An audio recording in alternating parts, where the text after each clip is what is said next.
Come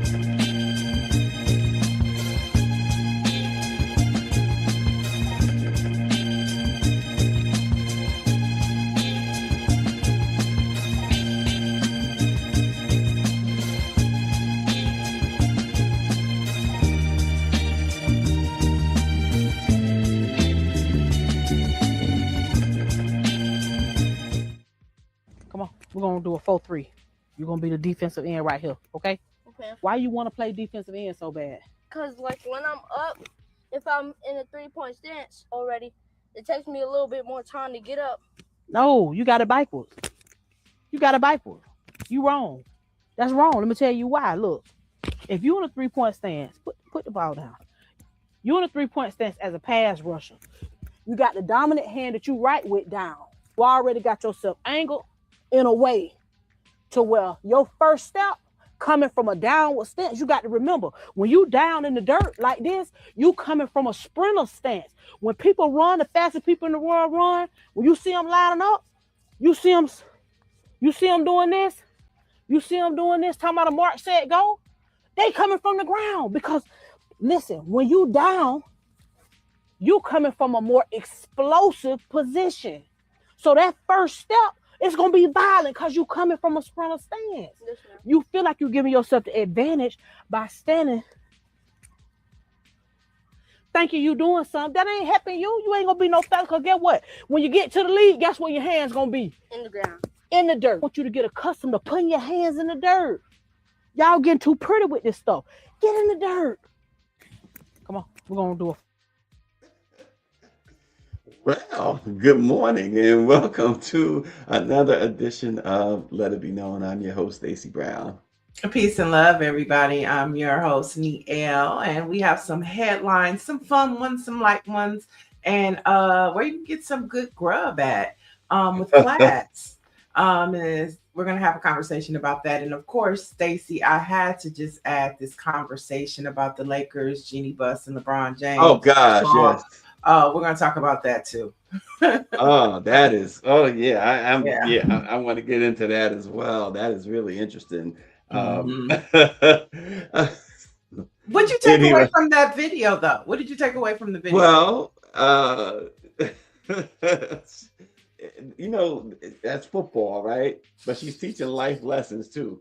Because especially now, you got to get down in the dirt right now. You got your hands got to get dirty. It's no time to be pretty. Right. Yeah. That's the bottom line.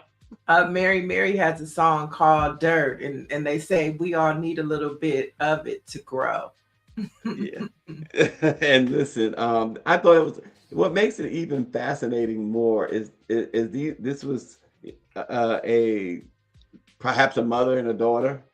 So they were females, right? Okay. And generally the football metaphor would be men. But no, everybody, it's been time, but now more than it at any time there's been, it's time to really not be pretty, just go for it. Right. Get down. Listen, when they go low, you go to hell.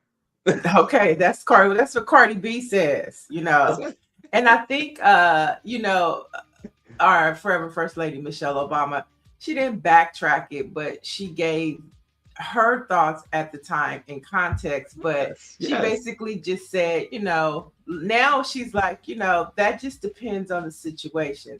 You have to know when to go high, and you have to know when to do a Cardi B. Yeah. Well, at the time, though, listen, she can't be criticized for saying it when she said it, because at the time, if you recall, that was the first time that politics had gotten so the way it was. I mean, it was always a dirty business, but the way that the one side was doing, it was like, okay, we above this. Right. And thinking that, most people were above it, she couldn't have calculated that, 70 some odd million people were going below low. So that was her point. Nothing to apologize about. No. Well, she wasn't really apologizing. She said you have to put it into context. Yeah. And to what you just said, that was that time. We're in another time now. So you have to know when to go low, when to go high, or you got to know when to fold them. Didn't some country singer say that? Know when to hold them on and walk away. You Know when to know, run. run. But you know, I want to throw something else in there that from this conversation, beyond the fact that this was the life that she was speaking into this child, right? Mhm. But she said, when you get in the league, you know, so she's already spoke into existence something, you know, that she wants for his future, or that he wants rather. But, you know, as a metaphor, we as Black folks have been, you know, we operating from an explosive position. You know, we don't necessarily need to take the easy route. So, you know, so one of the things that we've forgotten about is, you know, getting our hands in that dirt, right? And so it doesn't necessarily mean, you know, going to hell necessarily, but understanding that we operate from a position of power. Yeah. Oh, so that was a mother-son, not a mother-daughter? Because I could barely see. Was that a mother-son, Greer? It was a mother-son.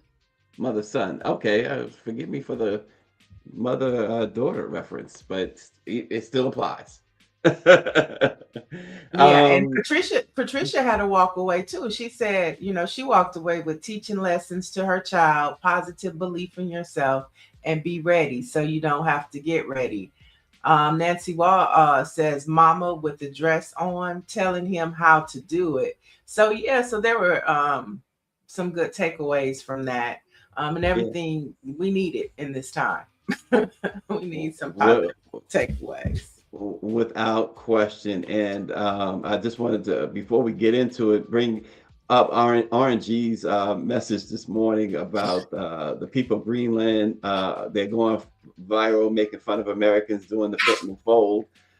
He said he had a flashback of the crack era when crack was considered a drug for Black folks. Many in the white community made fun of drug addicts, passed mandatory minimum sentences, and watched that drug destroy a lot of Black families and communities. Now, fentanyl is working on the male community, and the same people who laughed at crack addicts are praying for fentanyl addicts. Couldn't be truer. He says, Greenland, keep going viral so I can point out the hypocrisy in the USA. Couldn't be truer. Couldn't be truer. So immigration officers, folks, are asserting sweeping power to enter homes without a judge's warrant. The Associated Press obtained this secret memo. And we talked about this yesterday about having papers, having to show papers. Now we learned that it's an actual memo that instructs ICE and federal agents to just go into people's homes without a warrant. How can anyone, Republican, Democrat, or otherwise, be okay with this? Yeah, it's crazy. But in addition to that story, to your question, Republican or Democrat, Rep. Hakeem Jeffries has told his caucus he'll oppose the DHS funding bill over concerns about ICE.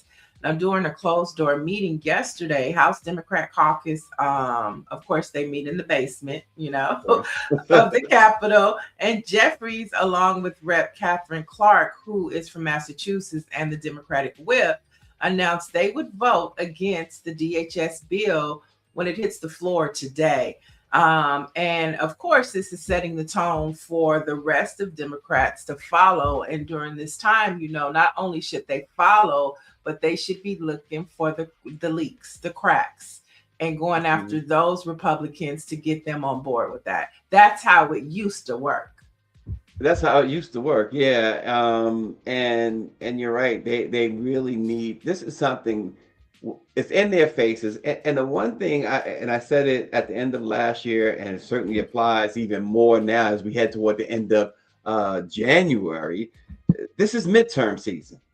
And that's the one thing that Hakeem and his caucus should have going for them, that you still have some Republicans who are so deathly afraid of what might happen during the midterms that they may be willing, based on what they see in their own communities, they may be willing to say, hey, you know, pump the brakes. We're going to have to go along with what Hakeem and Schumer is saying here. I mean, and if they definitely want to be proactive, to your point, Stacey, why aren't they out front now, you know, campaigning? You know, not just, you know, leaving it up to the individual candidates to do these campaigns, but maybe the DNC and the Democratic Party, and the DCCC, they need to be delivering blanket ads about why this midterm is important and why flipping seats across this country could turn the trajectory of this country, right?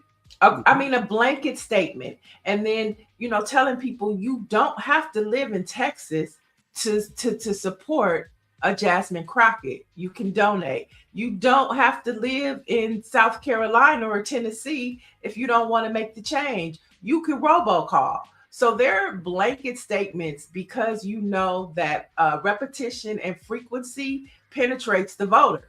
They need to be on it right now. Yeah, and you mentioned Texas and Jasmine, and what's interesting is that we see in all this in Minnesota now. There's a sighting in Maine of all places of a caravan of ICE vehicles being transported there. But that caravan, they got the caravan. A caravan. It's not a caravan of love, though. No, it's a caravan of ICE. Caravan of ICE.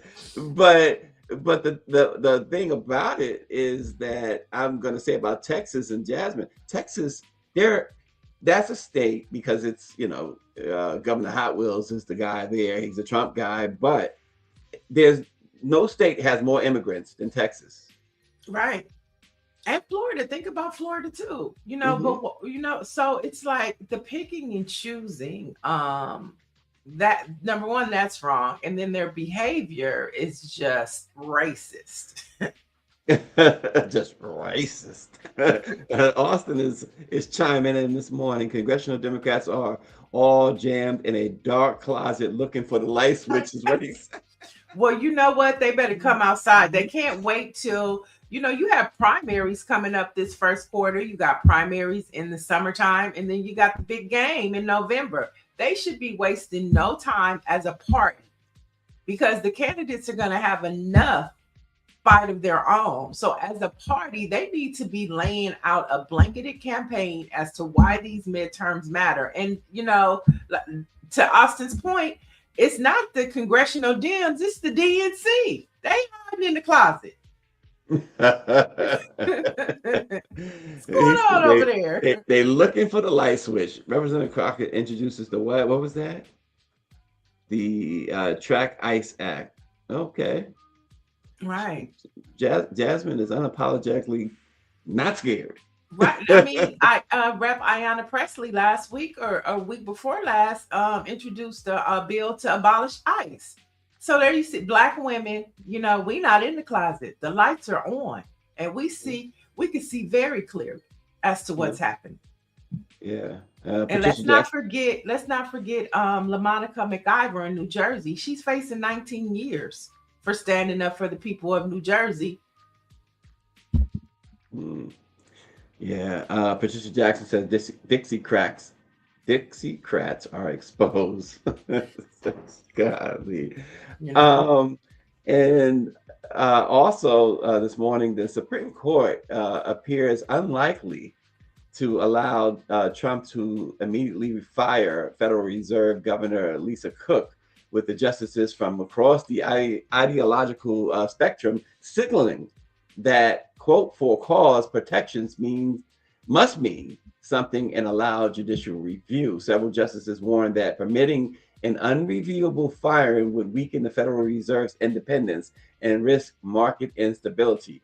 I mean, that's the fact that they're leaning toward Lisa Cook here and not Donald Trump is one thing. It's a great thing, but the reasoning behind it, that these conservative justices, they're more concerned with the independence, and they should be concerned with the independence of the Federal Reserve, but it's talking about market instability. No, you got to do what's right.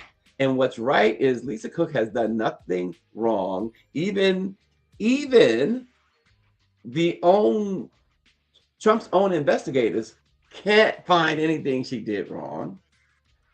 They tried to prosecute her on nothing, and grand juries and prosecutors have said, you got nothing. She did nothing wrong. that's what you should hold your hat on. And the fact is, yes, he is trying to dip into the Federal Reserve and trying to, it's all about money.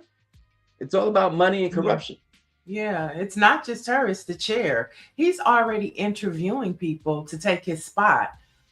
He has the Department the Department of Justice investigating the Fed chair. Then we see what's happening with Lisa Cook. He has no morals and no scruples whatsoever. And what he's doing to, leadership appointees, those two right there. You can think of Letitia James. And since we're on the subject, let's talk about it. Another person he's attacking, Governor Gavin Newsom. Did you see what happened to him yesterday? Yes. He was in Switzerland and was denied entry into the U.S. House of Switzerland, where he was invited to speak during the World Economic Forum. So on a world stage, Donald Trump is embarrassing us, okay, with our United States leadership. Now, according to Newsom's press office, they tweeted and put out on social media, under pressure from the White House and State Department, USA House, a church acting as the official U.S. pavilion is now denying entry to Governor Newsom to speak with the media after Fortune, the official media partner of this world conference, invited him to speak. So he was invited to speak. And Donald Trump, in front of world leaders, world economists, we're talking about the Fed. Think about, we're talking about Lisa Cook, the chair of the Fed, in front of an economic world stage, is denying an elected official that runs one of the top states for imports, for exports, for economics in the world, representing the United States. And he was denied. Wow. Well, that is just Denied. incredible. And Patricia Jackson, going back to Lisa Cook, saying they're not protecting her. The Supreme Court is not protecting her. They're just following the law for now. And that's spot on. They're not protecting her, and they are following the law for now. At this moment, nobody is protected. Nobody is protected. Nobody is safe. Look at yesterday, subpoena served to all of the leadership in Minnesota, the governor, the attorney general, 2 mayors from Minneapolis and Minnesota, 2 district attorneys, city attorneys, are being investigated for obstruction. And listen, and not to mention, Bill and Hillary Clinton have been called in for contempt of Congress, and Keith Olbermann is reporting that they're actually going to have a trial, that he has heard from impeccable sources that Trump wants a public trial for the Clintons, and what Trump is seeking, and this is so ridiculous if true, what he is seeking is that there be some acknowledgement from a Clinton or someone high up in the Democratic Party that indeed the 2020 election was stolen from him, and then he will back off. You know what? I mean, and then, okay, so you just did that one. Look at what he's doing to journalists. All across the board, anybody that resists or opposes injustice is being attacked. It's not even like right or wrong. What they're doing is injustice. And we're fighting for justice. And I can say this is where, Black press comes in, because it's not just news, it's activism as well. And so sometimes you do have to take a side for justice, not for Republican, not for Democrat, but for what is right. And so going back to our first story, hopefully, since Democratic leadership in the House of Representatives are pushing to oppose this bill, then that means that Democrats should fall in line, which some of them they're already saying are not, but then they should be working across the aisle to get justice, because what they're doing is unjust. Don Lemon is still on the block, right? And what does that send a signal to, Stacey, to journalists? Y'all better back up and watch what you say. What is happening with Gavin Newsom, a world leader, a governor for the United States? What does that send to other governors? You go out of town talking crap about Trump, you might not be allowed back into the United States. This is what terrorism is. It's terrorism. I'll tell you what else is terrorism. Austin is saying hi to Aunt Pam. That's terrorism. Yeah, listen, something we didn't talk about the other day, since we're talking around this, I just want to throw this in there. Yes. I heard the tea about Michael Cohen getting back in the roost, trying to get back in the roost. Him saying that, Tish James coerced him to basically go against Trump. Right. And so Midas Touch, apparently he's all up and through the Epstein files. Midas Touch has fired him. Very nice. I saw something about it. I didn't go into it. I didn't really dig into it, but yeah, I know a little bit about that, Greer, and it's a shame. It's a crying shame. Be a man, Michael Cohen. Or you don't know I'm not saying, but Trump could be threatening him to be like, I can make the jail happen this time. That Can he go to jail? I said, I can make you go to jail this time. No, I'm just saying, didn't he already go to jail? Yeah, I think Michael Cohen did. He went to jail and then he got out. Yeah, he wasn't sentenced though. I don't think he was sentenced. Yeah, he was. How you go to jail? Oh, he was. Okay, he went to prison. Okay. Yeah. Well, I could put you back in jail.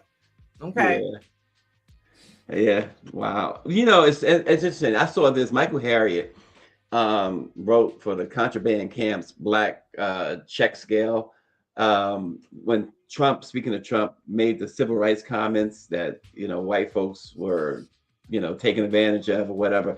You folks, do yourself a favor and go to the contrabandcamp.com and read Michael Harriot's take on. Now, who is Michael Harriot? Michael Harriot is a very accomplished journalist. He used to write for the Griot, but he says, did the Civil Rights Act oppress the people who are overrepresented in home ownership? Did it oppress legislatures? Did it oppress the judicial branch, wealth, income, school funding, college admission? He breaks it all down in a way that only few people, and Michael Harriot is obviously one, only few can. And he talks about the white tears, when folks are accustomed to privilege, how equality feels like oppression. And that is really the bottom line.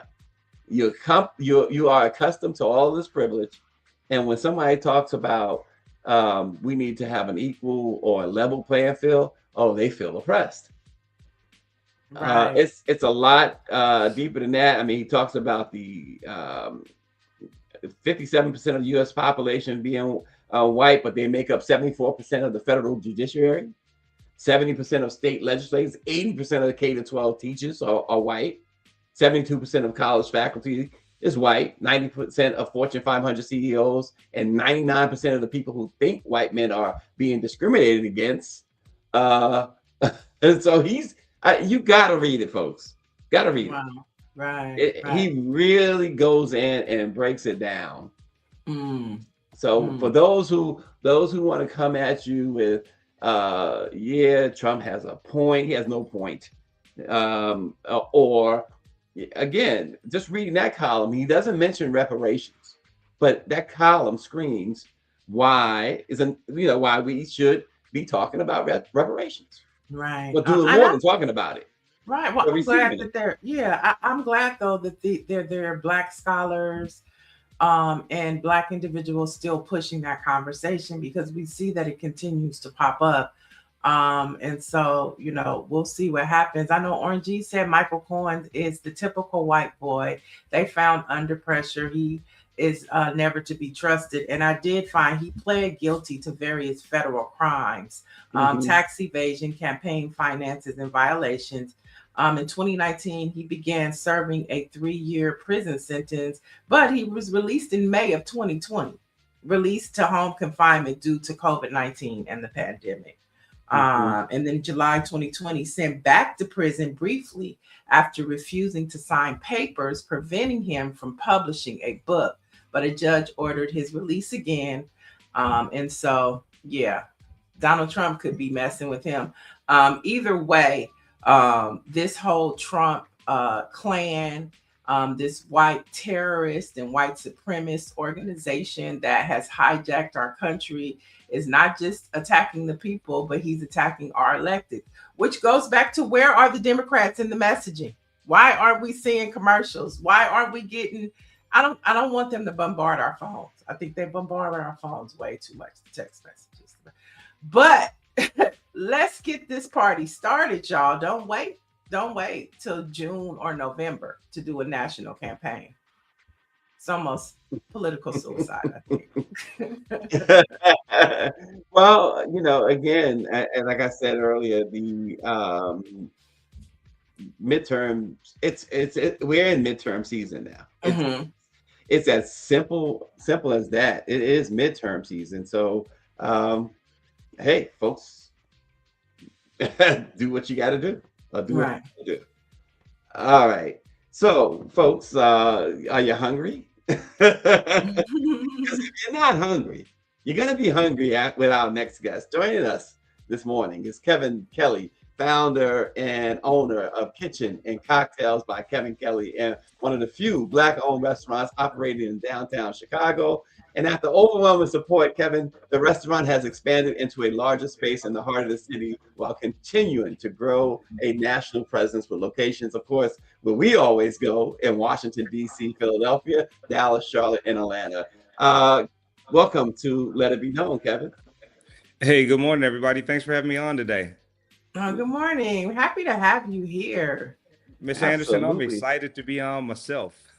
I got questions. Stacey, let's go. Well, let's go. Well, Kitchen and Cocktails, Kevin, now operates in several major cities, but Black-owned restaurants are still scarce in downtown business districts. So what challenges did you face expanded into spaces like downtown Chicago and even in DC, and what did it take to break through?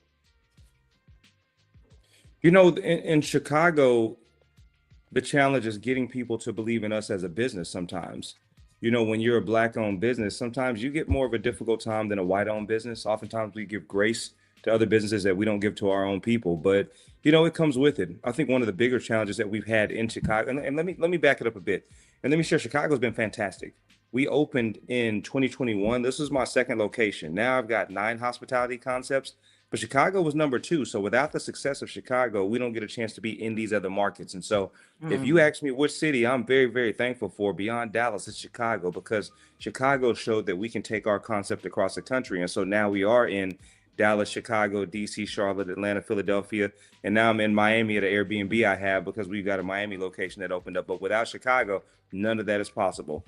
But back to your question, when you speak of the challenges, probably the biggest challenge that we've had in Chicago has been the governmental challenges. We've got an alderman that is in that area that will not allow DJs in our restaurant. They won't allow live music in our restaurant because we're in River North. And I think that's a big problem because our people want live music. Our people want DJs. With us being a Black business, it doesn't mean that we're a club. It doesn't mean that we're ratchet. It doesn't mean we're ghetto. I'm a restaurant. We serve chicken, waffles. You can come with your girlfriend, your children. You can come with your grandparents too. But I think that because we are a Black-owned business, we've been targeted and we've not been allowed to have a DJ in the restaurant. We're not allowed to have live music. And that has an effect on revenue. If people knew throughout the Chicago area that we go to Kitchen and Cocktails every Thursday and we can listen to a band and we can listen to live music, I think it would be good for business. I mean, again, you're talking Dallas, DC, Charlotte, Atlanta, Philadelphia, Miami. Every location I have has live music except for Chicago.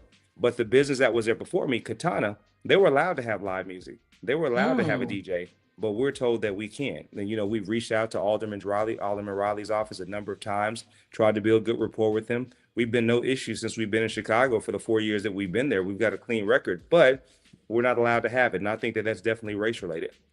Have you reached out to the mayor's office, or can the mayor's office help? I think it's kind of a separate area. I think the way the governmental entities are set up within Chicago, I think the mayor does what he does, and I think the aldermen do what they do. And this happens to be Alderman Riley's area. Okay, got it. And I've never spoken about that. I've never spoken about that on a podcast too before, or even publicly, because my lawyers are usually like, hey, we'll deal with the city. Let us do this. Let us do that. But nah, I got restaurants across the country. What they gonna do to me? The reality of it is we get treated. Go ahead. I was just gonna ask you, aren't you an attorney? I am. So do you put on your legal hat in this situation and advise your attorneys of what you're thinking about? I advise my attorneys, but I'm also mindful too that they say the lawyer who represents himself has a Yep. fool as a client, right? And I've been called a fool once or twice before, but I don't want to be called in this restaurant world. That's right. Okay. That was just a pivot to what you were talking about, but we do want to say congratulations. You just this month opened up the location in Miami. What was that like? And what's the vibe? Does your restaurant maintain the vibe in all cities, or do you try to curate something unique to the location? We try to maintain the vibe in all cities. Now, Miami, each building will usually decide what the vibe is. In Miami, we have like 5 garage doors that are on the outside of the building that have graffiti art on the outside with the logo. But during the Hmm. daytime, we open those up. So it's kind of like we have a sunroof restaurant there, right? But that's the Miami Hmm. vibe. But in terms of the food is always the same. The drinks are always the same. And, people have asked me that before too. They said, well, do you have something specific for Miami? I said, I don't. I said, they asked me that in Philadelphia too. But what do I look like coming to Philadelphia and creating my own cheesesteak? They're going to kill me, right? But Miami, I'm not going to have Latin dishes. I'm not going to go beyond the jerk chicken that we have across the country.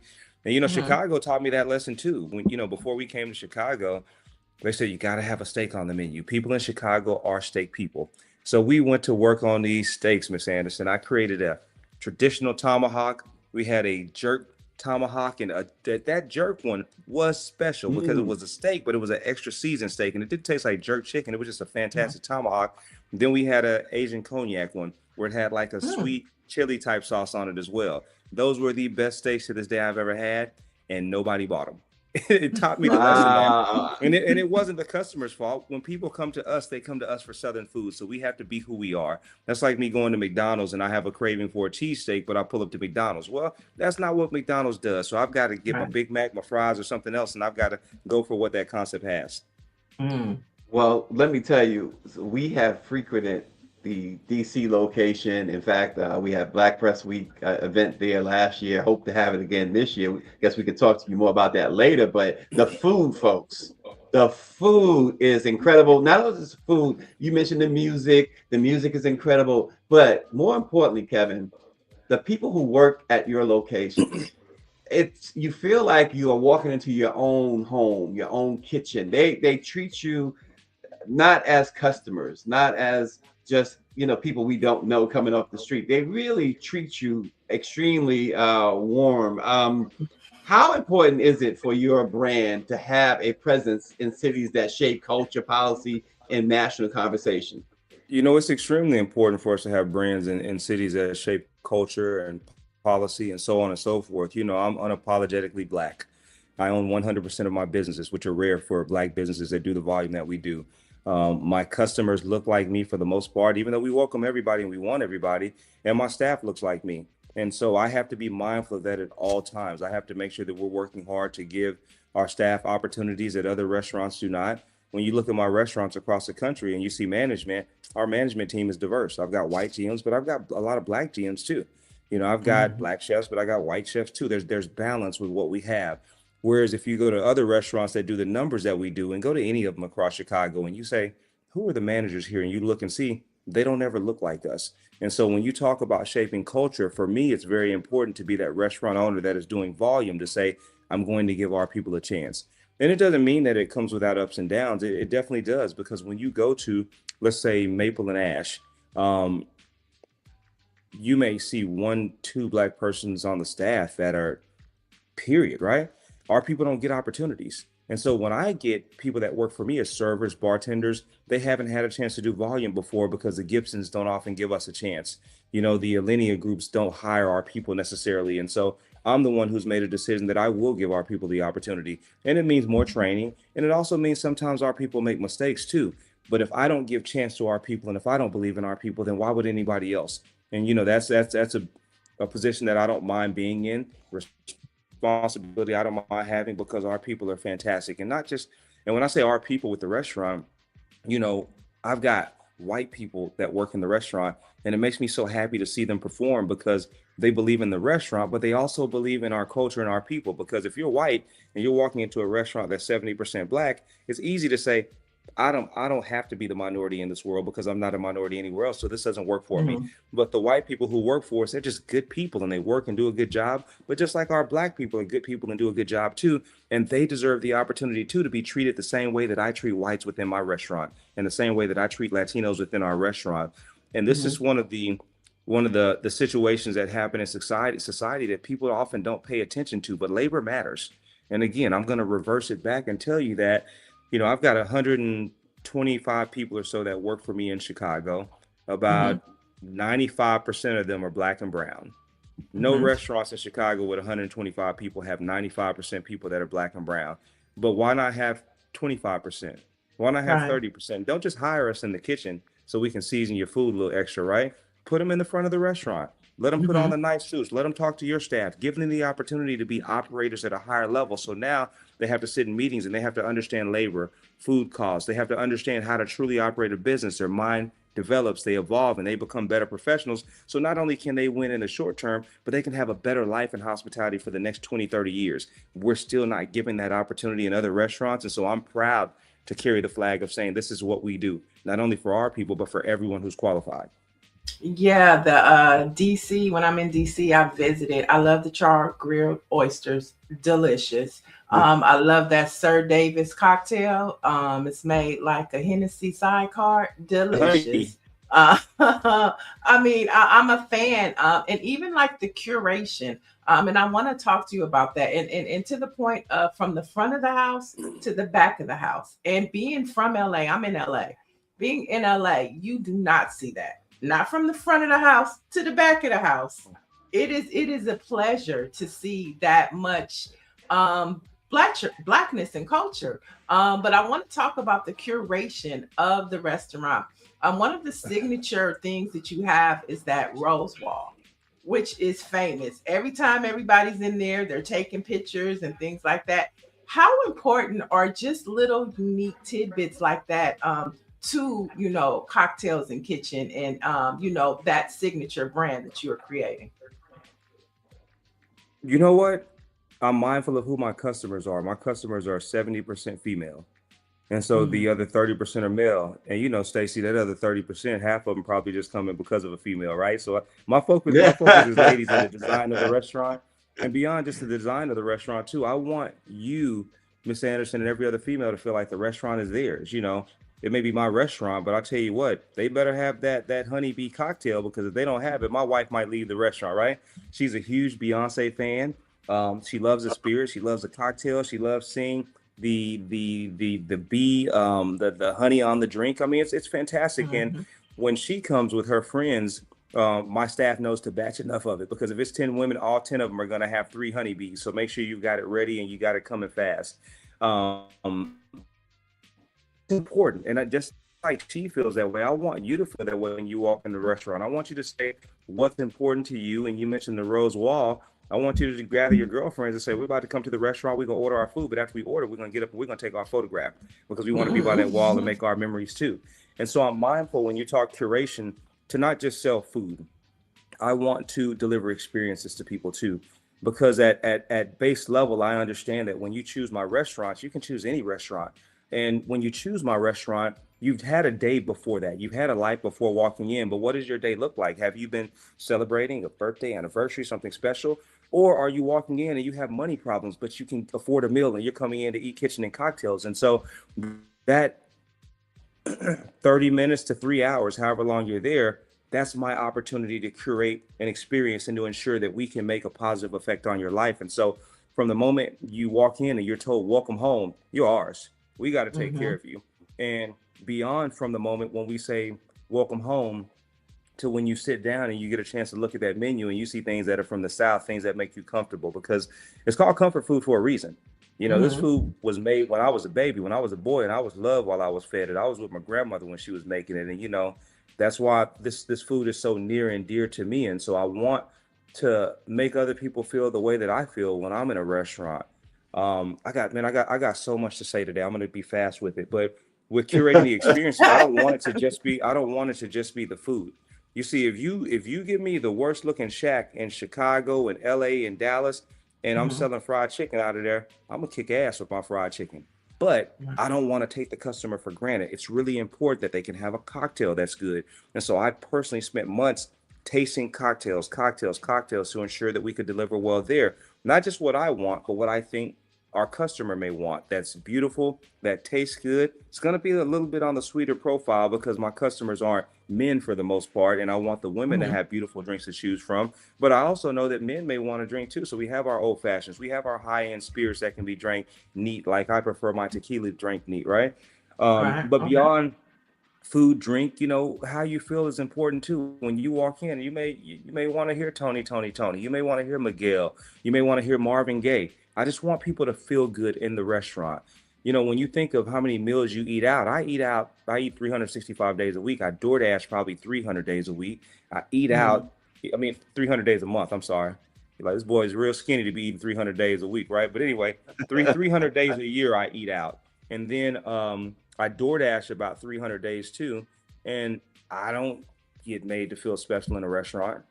I don't have owners that ever come to my table and say, hi, I'm the owner of the restaurant. And so any chance I get to do that, I do that, but also make sure my staff understands that we got a chance to make customers feel good, and we can't take it for granted.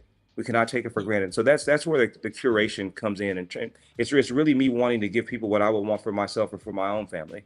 Yeah, it's like those pictures. I'm sorry, I just wanted to say, since we're talking about the curation, it's the pictures, like, so when we're in DC, we want to take that picture with Beyonce and Jay-Z from the inauguration, or when you go downstairs and you walk that red rose wall. I mean, it's such a vibe, and it's such intentional what you're doing there. And so when we had our event last year there, I mean, the people who hadn't been there, they were wild. Like, oh my gosh, like the different publishers from across the country that came. It was an experience for them, not just the dinner. See, look, that's me. Yeah, that's me. But yeah, see the magazine covers. Look at that. It was such a vibe. Yeah, and you mentioned Kevin about all wait, of the Kelly, I gotta put you on the spot since they teed it up. Okay, I gotta put you on the spot. We're trying to come back for our celebration this year, so at the DC location, because it's our favorite spot. So I'm gonna put you on the spot now, so I have it on record when I reach out to your public. Okay. Well, hold on. Before if you're gonna say you're gonna put me on the spot, you need to really put me on the spot. So okay, yeah. So listen. Okay, all right. You want me? I want to put you. We need to have your space this year. We want you to be our event sponsors. Yeah, there you go. I put you on the spot for March. So I'm putting it out there. I didn't hear that. You didn't hear me? Airbnb now, my Wi-Fi is bad. I didn't hear you, but okay. You heard it first. I said, if you're gonna put me on the spot, you really need to put me on the spot. So I'm ready to hear what you got to say. Let's go. I said, listen, we want to come back to the DC location. You see my girl walking down these steps. We had a wonderful time, and we love Kitchen and Cocktails. We want you all to be our venue sponsor this year for our Black Press event. That's there you go. Okay, you put me on the spot. What's that look like? We can hammer a deal out fast. Oh, I love this. I love it. Now let me tell you something, Kevin. Before if you guys have this conversation, the last person that I recall being on this show and saying, let's make a deal was Mark Cuban. Cost him $500,000. So, Sir Davis, there it is. Did I mention my Wi-Fi is bad? I got to get off this call now. No, it's nothing like that. So, Greer, we have a date. We do have a date in March. What's the date, Greer? Greer, what's the date? Yeah, it's March the 16th. And we want the downstairs area. Like we had last time. You will be our partner, which will do a lot of cool things to uplift all the locations. And we have Black-owned newspapers in every city that you have a restaurant.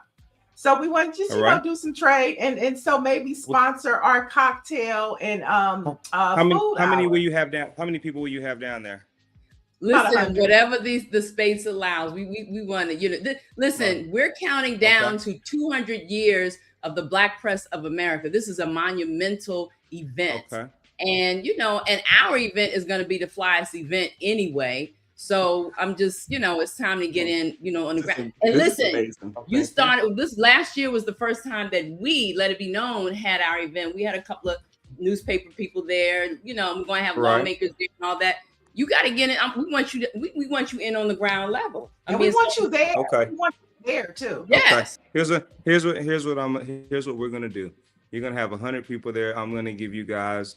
I hope nobody else watches this interview. I'm gonna give you guys a $10,000 food and drink credit. That should pretty much cover the people that you have there. 10,000 food and drink credit. The drinks will flow and the food, and that we'll do pass tray food to make sure everything is good. So I'm throwing y'all a party down there. How's that? Wow. Praise the About Lord, Now, everybody. You got to send me an email after this so I can make sure I send it to my team fast, because you know how black people is. Don't hit me on March 1st. I'm gonna be like, I don't know what you're talking about. She pressed Well, send right Kevin, after the show. Kevin, put your email in the private chat there with Greer. But I got to mention this to you that a couple of our viewers, Danielle Pierre, for instance, is asking where exactly in Miami is your location, and Patricia Jackson is saying, please come to Ohio. All right, so in Miami, we are in Wynwood, 2823 Northwest 2nd Avenue. We opened there last Friday with a large party, and then Saturday, Sunday, we were packed. The week's been great too. Next Saturday, Sunday, Friday, Saturday, Sunday will be good. So 2823 Northwest 2nd Avenue in Miami. As far as Ohio, I have been traveling to Ohio. I've spent quite a bit of time in Columbus, Ohio. I've had some negotiations on spaces in Columbus, Ohio as well. Wow. And so I would expect that we'll get to Ohio. My calendar is filled up for this year, but I would think 2027 will be in Columbus, Ohio with the restaurant What location. about LA? What about LA? LA? 2028.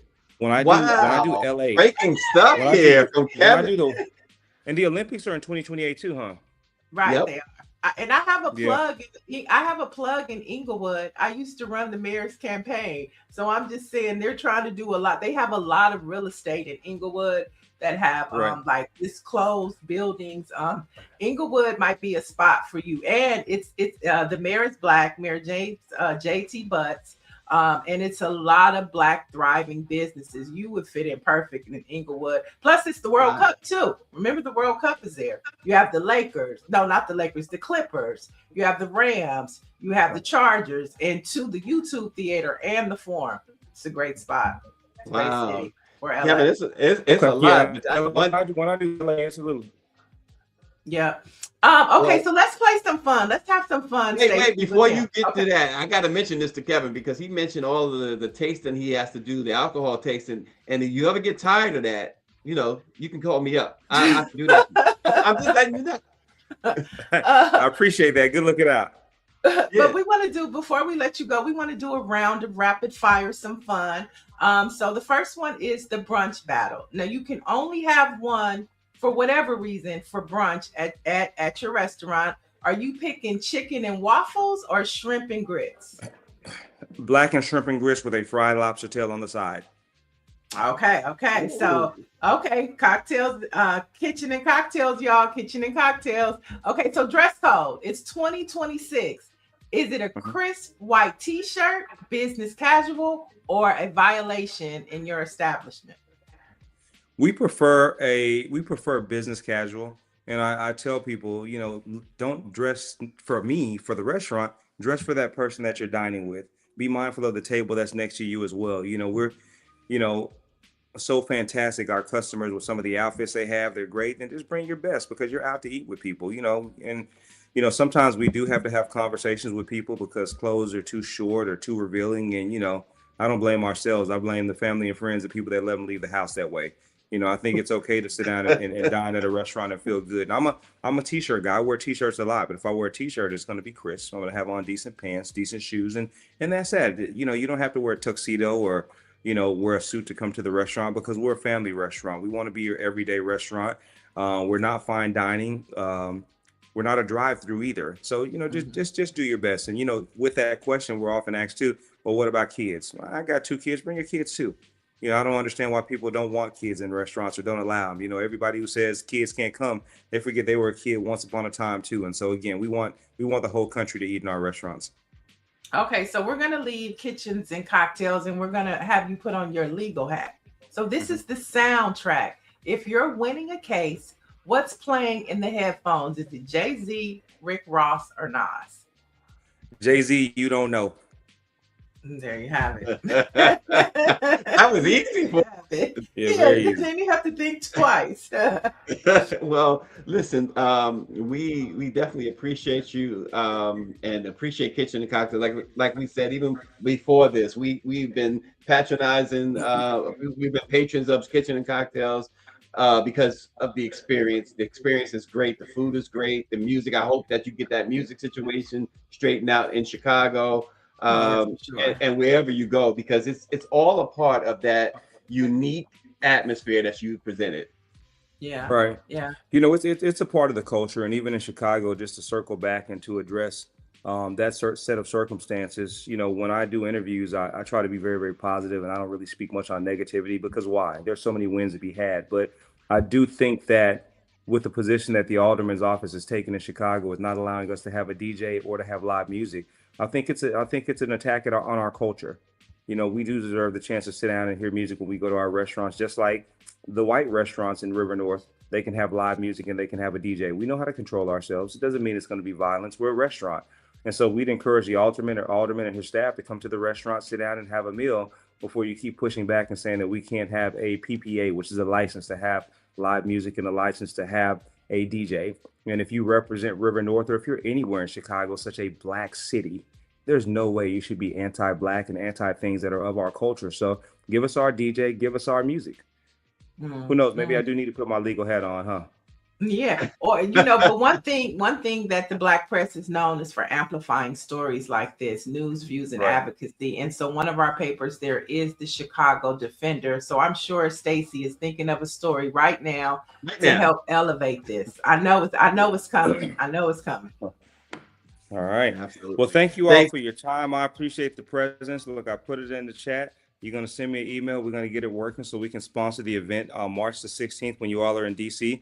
I'll do everything I can to try to be in town so I can personally say thank you to you and everyone else who's participated and who's shown us immediate support. And I just want to, before I get off, I want to commend you on your hard work and on your platform. I don't take for granted any chance I get to speak with someone that's in media, because you can speak to anybody. So allowing me to tell my story and to even share things that I've never shared before publicly, like the alderman situation in Chicago, it's a blessing, and it makes you all superheroes for allowing us to put out things that are really important. So thank you both very much. All right, Thank peace you, and Kevin. love. We appreciate you. Kitchen come and back. Cocktails. Yeah, Kitchen and Cocktails, y'all. It's in the Book city your reservation near now. you. Go to Open Table. Go to Open Table if you're watching you or if go. you're listening to this. Go to Open Table right now, whatever city you're in. Link in Kitchen Cocktails by Kevin Kelly and book that reservation. We're waiting to welcome you home. Thank All you. right, There peace you and go. love. Thank you. And they All do right, just that was that too. so cool. And that Yeah. you know, that's what we do. We recycle black dollars, you know what I'm saying? And that's building the black economic system. So not only, you know, we're amplifying his stories here, supporting the work that we're doing, and we're letting our Let It Be Known family know that there's one in a city near you or coming to a city near you. So that's Yeah. that is so dope. So dope. Well, from that, I think we should just go to Black Facts. Let's do it. All right. On this date in 1949, folks, James Robert Gladden became the first African American certified in orthopedic surgery. Yes, but before we go to Black Facts, I did put You out just a did. Yes, I know, but well, I have one too, so we're not Yes. done. But before we do that, I need to talk about a story that I talked about on social media yesterday that I said I Okay. was going to talk about on the show today. Okay. And that is Nene Leakes and Lunel. So just Yes. quick entertainment cap. Not cap, because cap means it's not real, you know. But Nene Leakes, for all my Real Housewives fans in the chat, you know, we've been missing her, but Nene Leakes has made up with Bravo, y'all, and she's returning. Okay. So All right. she shared the news directly with her fans on Instagram and said, I am happy and overjoyed that I will be returning to Bravo. So it's unclear of when she's coming back, or how she's coming back. Is it a show of her own? Is she going back to the Housewives? Is she going to the Ultimate Girls Trip? But nevertheless, Nene Leakes will be back, and I'm thinking, Stacey, we will see her on the Atlanta Housewives. Maybe not this upcoming season, but the following season. I'm pretty sure she'll be back. Okay. There you And have last but not least, romance rumors. This is one that y'all might not have seen coming. So social media is trying to figure it out because there have been videos floating with Al B. Shore and comedian Lunel kissing, and look at that lovey-dovey. And so they're not denying it, but they're not saying it's real. They're just letting people think about it. But what do you think about this couple, Al B. Shore and Lunel? I mean, what do you think, Stacey? I love it. Hey, I mean, look, as they say, if they're happy, I'm happy. Well, look, like the old folks say, whatever floats your boat, huh? Right. Whatever floats your Yeah. boat. And if you want to hear the story about what Nene Leakes and Lunel have in common with comedy, you can go over to my page on the LLA, and I tell the story about how J. Anthony Brown and myself got cussed out by Lunel because of Nene Leakes. But you got to go to my page. You got to go to my page or Black Press USA to find out why. Now I'm ready for my black fact. So back to politics. On January 22nd, 2009, it's also my mom's birthday too, I need to call her, Susan Elizabeth Rice was confirmed by the United States Senate as the first African-American woman to serve in the capacity of U.S. ambassador to the United Nations in the, of course, President Barack Obama administration. Of course, she will later become selected as the United States National Security Advisor for President Obama. So that's your Black history fact. Black women. Very nice. Real quick, Nancy Wall says, I saw that with Lunel. OMG. If they like it, I love it. And there Me you too. go. And Patricia said she was a good friend first. Go for it. Go for it. All right. Go for it. I love it. There you go. And we want you to go to blackpressusa.com for the latest in news, views, and of course, opinions. We'll see you tomorrow.